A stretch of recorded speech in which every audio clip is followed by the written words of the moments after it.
Nu ką, viskas. Gruodžio 30, man atrodo, parašiau, tikėjausi iki sausio vidurį.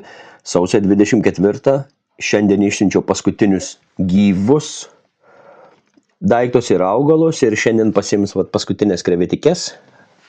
Ir augalus Klaipėdietė, lieko smulkaus kvarcą, viedrą stambaus, šitas akvariumas jau yra išjungta šviesa.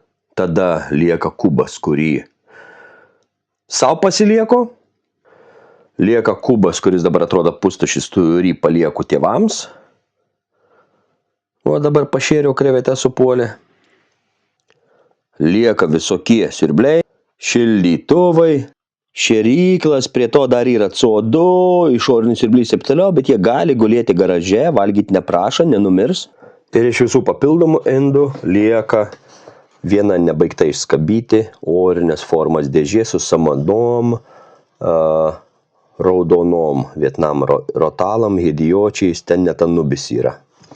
Viskas. Mano akvariumu 16 indų su krevetėm etapas baigtas. Namuose 2 akvariumai.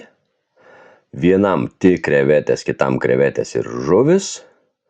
Ir eisim į akvariumus kitaip.